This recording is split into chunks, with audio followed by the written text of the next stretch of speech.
नमस्कार, मैं लिथो मोंगचांग आपका स्वागत करता हूं हॉर्नबिल टीवी भारत पर। एसटीएफ लखनऊ एवं थाना कोतवाली सदर के संयुक्त टीम को बड़ी कामयाबी, कोरियर से गांजा मंगवाने वाले 2 अभियुक्त को पुलिस ने किया गिरफ्तार। देवरिया जनपद के सदर कोतवाली के अंतर्गत डीटीएससी कोरियर सेवा के कार्यालय पर कोरियर के माध्यम से गांजे के पैकेट को प्राप्त करने आए 2 अभियुक्त को सदर कोतवाली पुलिस और लखनऊ के एसटीएफ टीम द्वारा कानूनी कार्रवाई कर जेल भेजने का काम किया गया। पुलिस को उस वक्त बड़ी सफलता हाथ लगी जब मुखबिर की सूचना पर पुलिस को यह जानकारी मिली कि कोरियर द्वारा लगभग 55 किलोग्राम गांजा मंगवाया जा रहा है। इस सूचना पर लखनऊ ने आई एसटीएफ टीम और देवरिया सदर कोतवाली की पुलिस ने कोरियर को प्राप्त करने वाले 2 अभियुक्तों को गिरफ्तार कर लिया है और पूछताछ के दौरान उन्हें कानूनी कार्रवाई कर जेल भेजने का काम किया। वहीं अपर पुलिस अधीक्षक दीपेंद्रनाथ चौधरी ने इसकी जानकारी देते हुए विधिक कानूनी कार्रवाई कर जेल भेजा। एसटीएफ लखनऊ एवं थाना कोतवाली पुलिस द्वारा पूर्वा तिराहा स्थित डीटीडीसी कोरियर सर्विस के कार्यालय पर कोरियर के माध्यम से मंगाए गए लगभग कुल 54 किलोग्राम गांजा के पैकेट के साथ उसे प्राप्त करने आए 2 अभियुक्तों को गिरफ्तार करते हुए थाना कोतवाली देवरिया पर सुसंगत धाराओं में अभियोग पंजीकृत कर नियमानुसार कार्रवाई की जा रही है। अंतर जनपदीय पुश तस्करों व पुलिस की बीच मुठभेड़ में एक पशु तस्कर के पैर में गोली लगी और 4 पशु तस्कर गिरफ्तार। आसपुर देवसरा थाना अध्यक्ष संतोष कुमार सिंह को गुरुवार की रात के तकरीबन 11 बजे के करीब मुखबिर की सूचना मिली कि पशु तस्कर तेलियानी नहर के पास बड़ी घटना को अंजाम देने वाले हैं। सूचना मिलते ही हरकत में आई आसपुर देवसरा पुलिस ने बदमाशों की घेराबंदी शुरू कर दी। पुलिस ने 2 पशु तस्कर को नहीं पकड़ पाई क्योंकि वो बाइक से भाग निकले और उनका पीछा किया तो अंधेरे का फ़ायदा उठाकर दोनों बाइक में भागने पर सफल हो गए। कुछ दूर आगे जाने पर चोर लोग इलाही मोड़ के पास बैठे नजर आए। पुलिस को देखकर भागने लगे। पुलिस ने रोकने का प्रयास किया तो सामने से फायरिंग शुरू कर दी।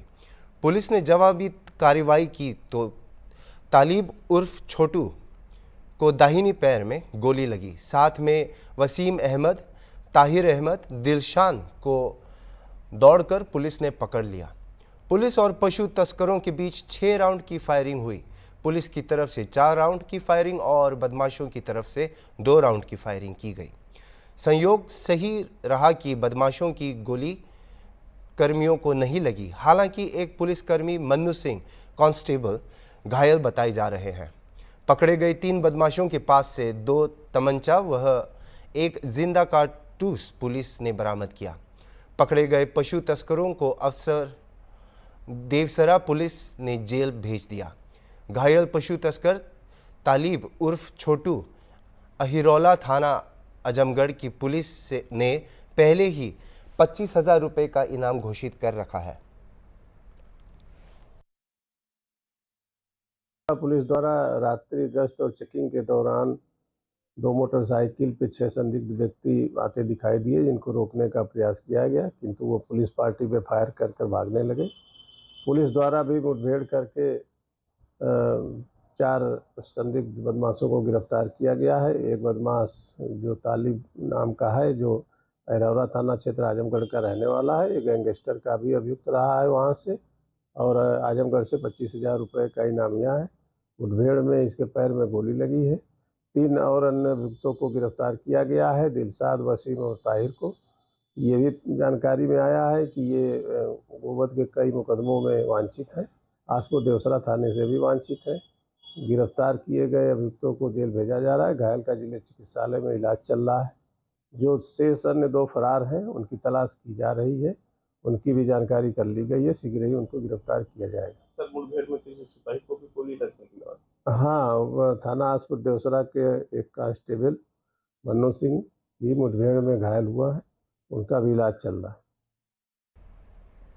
भारतीय जनता पार्टी द्वारा समाज के आखिरी पायदान वाले व्यक्ति को दिया गया सम्मान ऋण के साथ लौटाना होगा, यही नवनियुक्त मंत्री अनिल कुमार का कहना है। अनिल कुमार राष्ट्रीय लोकदल के विधायक हैं और आरएलडी एनडीए के बीच समझौते के कारण उन्हें योगी मंत्रिमंडल में जगह मिली है।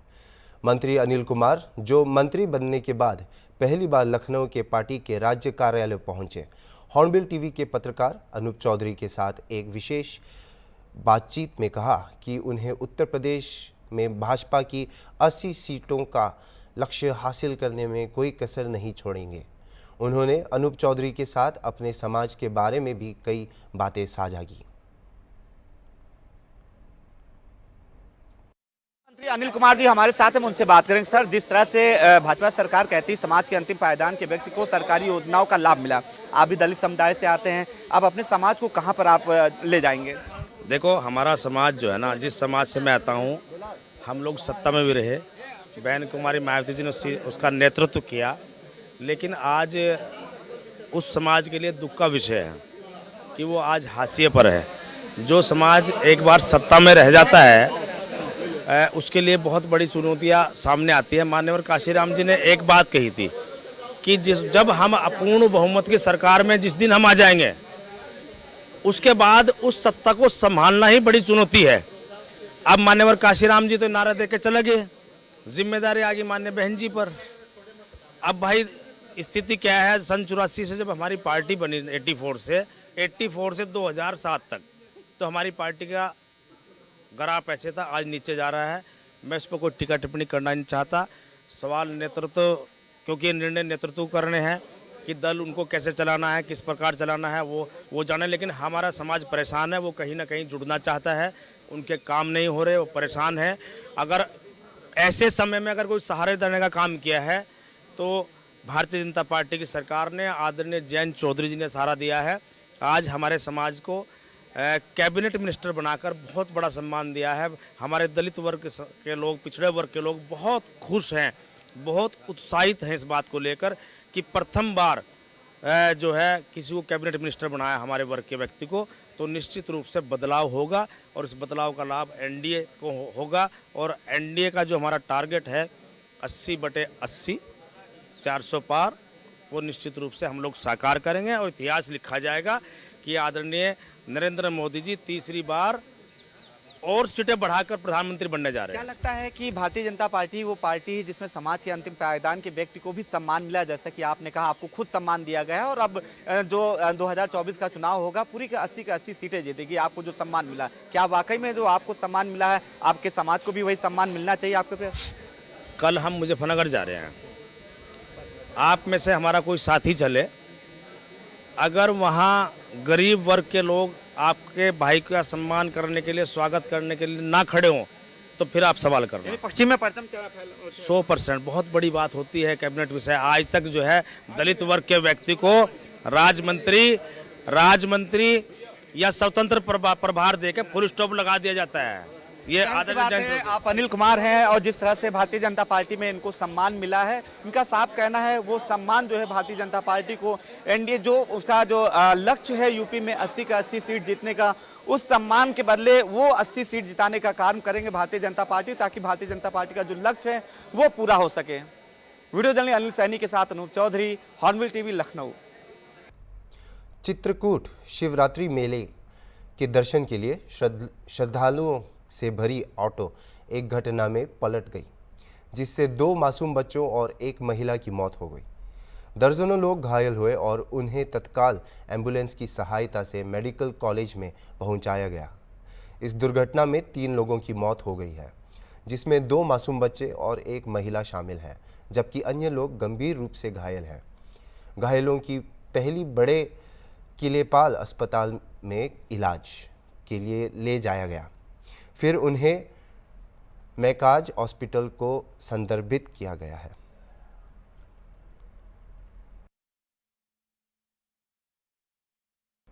समाजवादी पार्टी के मुख्य अखिलेश यादव ने प्रेस कॉन्फ्रेंस बुलाई।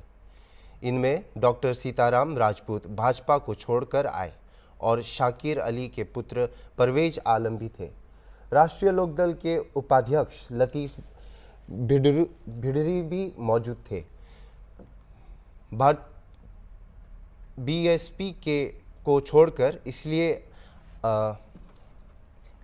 इलियास अंसारी भी शामिल हो गए। पूर्व विधायक सुभाष चंद्र श्रीवास्तव ने भी जनता दल को छोड़कर समाजवादी पार्टी में शामिल होने का ऐलान किया है। यादव ने कहा कि पीड़ित परिवार बढ़ रहा है और यह चुनाव संविधान और लोकतंत्र को बचाने का है। उन्होंने कहा कि संविधान मंथन का समय है और उत्तर प्रदेश के लोग इसे स्वागत करेंगे। उन्होंने भारतीय जनता पार्टी को हटाओ और नौकरी पाओ का नारा दिया और माइनॉरिटी को सभी को पसंद करने की अपील की। आचार संहिता के पालन की मांग भी की और यह भी कहा कि सीबीआई और ईडी को चुनाव के समय सावधानी से इस्तेमाल किया जाता है।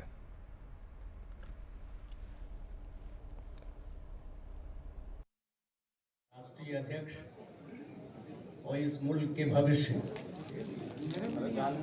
परम श्रद्धेय अखिलेश यादव जी, यहाँ उपस्थित समाजवादी पार्टी के प्रदेश अध्यक्ष नरेश उत्तम पटेल जी, इंद्रजीत सरोज जी, अरविंद सिंह गोप जी, अंबिका चौधरी जी और सभी समाजवादी पार्टी के सम्मानित और श्रद्धेय नेतागण और इस सभागार में उपस्थित समाजवादी पार्टी के क्रांतिकारी साथियों, मीडिया के बंधुओं, प्रिंट और इलेक्ट्रॉनिक मीडिया के साथियों, मैं कुछ बातें अपनी कह के अनुमति चाहूँगा। आज पूरे मुल्क में सही अर्थों में काफी दिनों के बाद एक तरह से अघोषित आपातकाल जैसी परिस्थिति है।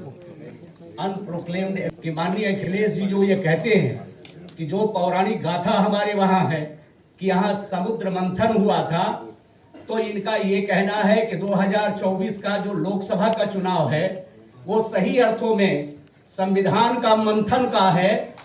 ये 2024 इस मुल्क के मुस्तकबिल को तय करेगा। इस मुल्क में लोकशाही रहेगी, ये 2024 के चुनाव का परिणाम तय करेगा।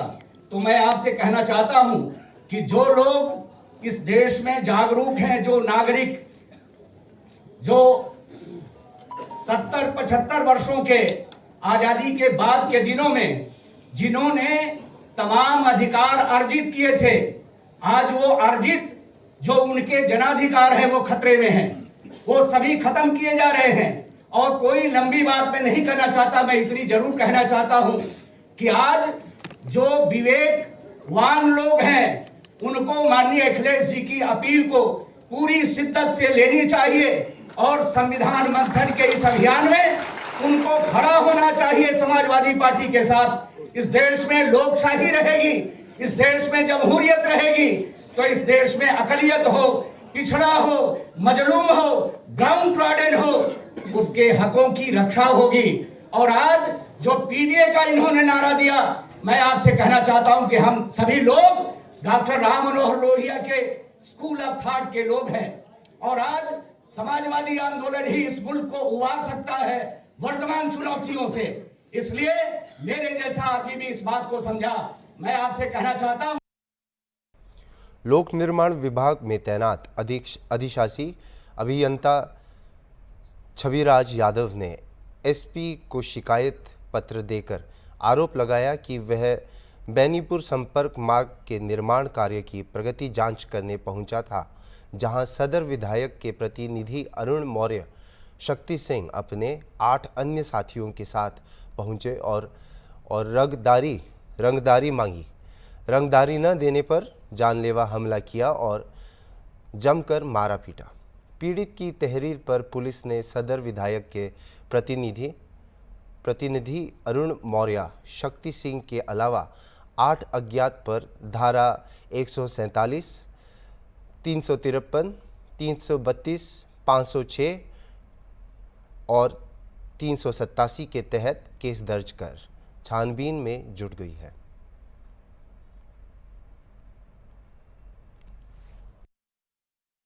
डब्ल्यूडी के जेई द्वारा एक सड़क निर्माण में रंगदारी मांगने के मामले में कुछ लोगों को मुकदमा दर्ज कराया गया है। क्या है मुकदमा और क्या कार्रवाई हो रही है? छबिराज यादव हैं, ये जेई है पीडब्ल्यूडी में। इनका ये आरोप है कि ये सड़क निर्माण बेनीपुर संपर्क मार्ग का सड़क निर्माण की जांच करने गए थे। वहाँ पे कुछ लोगों द्वारा इनके साथ अभद्रता किया गया और सरकारी कार्य में बाधा डाला गया। और जैसा इन्होंने आरोप लगाया है कि कमीशन के रूप में पैसे की मांग की गई, इस पे उन्होंने तहरीर दिया, अभियोग पंजीकृत किया गया है और इसकी जांच की जा रही है। सत्ता के आधार पर आवश्यक कार्रवाई की जाएगी। वही सदर विधायक राजेंद्र मौर्य ने मीडिया से बात करते हुए मामले में कहा कि जूनियर इंजीनियर द्वारा घटिया सड़क का निर्माण कराया जा रहा था, जिसकी ग्रामीणों ने शिकायत की। ग्रामीणों की शिकायत पर मैंने अपने प्रतिनिधि को मौके पर भेजा। प्रतिनिधि अरुण ने जेई पर निर्माण कार्य मानक अनुरूप होने का दबाव जेई पर बनाया, जिससे खार खाई जेई ने मारपीट और रंगदारी मांगने का झूठा मुकदमा दर्ज करा दिया। हमने डीएम एसपी से मामले में निष्पक्ष तरीके से जांच की मांग की है।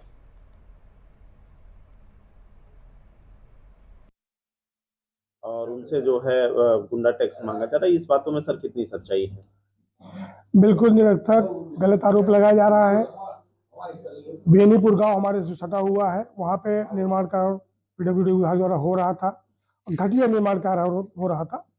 उसकी सूचना हमारे फेसबुक पे व्हाट्सएप के माध्यम से वहाँ की वीडियो द्वारा दिखाया गया कि वहाँ पे ईंट बहुत रद्दी प्रयोग हो रही है और जो सीसी की ढलाई हुई है उसी मानक विहीन काम हुआ है। तो क्षेत्र की जनता वहाँ पे इकट्ठा हुई थी, तो उन्होंने बोला, हमारे प्रतिनिधि वहाँ गए थे और छबिराज जेई को फोन करके बुलाया गया कि आप आइए, यहाँ का जो कार्य हो रहा है उसको आप देखें।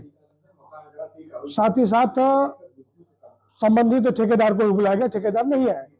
तो संबंधित जेई जब आए वहाँ पे तो उन्होंने देखा, उन्होंने माना कि काम जो है बहुत गलत हो रहा है, उसका वीडियो जो है उसने स्वीकार किया कि वास्तव में काम बहुत गलत हो रहा है। तो उन्होंने कहा कि ये इतना गलत काम आपके देखरेख में हो रहा है जब काम, तो गलत काम कैसे हो रहा है? शासन की मंशा नहीं है, शासन की मंशा है गुणवत्तापूर्ण कार्य हो। ये पहली प्राथमिकता हमारी भी है, हमारी शासन की है। तो उस निमित्त जो भी हमारे कार्यकर्ता, क्षेत्रीय कार्यकर्ता, तो उसको वॉच करते रहते हैं, देखते रहते हैं। डिजिटल का जमाना है, आप कोई काम छुपा नहीं सकते हो, गलत काम करो कोई दिख जाएगा। तो उसको छुपाने के लिए मनगढ़ंत आरोप लगा रहे हैं। इनके खिलाफ इनका व्यवहार कैसे है प्रतिनिधियों के प्रति, वो सब जग जाहिर है। मैंने अपने उच्च अधिकारियों से, विभाग के उच्च अधिकारियों से इनको शिकायत किया कि इनका व्यवहार ठीक नहीं है। कई जगहों पे काम हुआ नहीं, उसका पेमेंट उन्होंने करा दिया है। इससे चिढ़ करके ये जो है मनगढ़ंत आरोप लगा रहे हैं और विरोधियों से मिल करके उसका जो दुरुपयोग कर रहे हैं। मैंने एसपी साहब से कहा, आप घटना की जांच करा लीजिए। ग्रामीणों से नोकझोंक की हुई, इनके व्यवहार से, इनके वार्तालाप से रुष्ट हुए लोग। तो अब समझाया गया कि मतलब लोग समझाए इनको, इस तरह व्यवहार मत करिए। ठीक बात वहाँ खत्म हो गई, लेकिन यहाँ पे आने के बाद राजनीति के तहत, षड्यंत्र के तहत ये लोग मुकदमा दर्ज कराए। मैंने एसपी साहब से कहा, डीएम साहब से कहा कि इसकी मौके पर जांच करा ली जाए, जो निर्दोष हो, जो दोषी हो उसके खिलाफ कार्रवाई की जाए, निर्दोष को न फंसाया जाए और किसी के मान मर्दन, किसी के उसमें जो है क्षति न पहुंचाई जाए। अभी तक के लिए इतना ही। और खबरों के लिए देखते रहिए हॉर्नबिल टीवी भारत।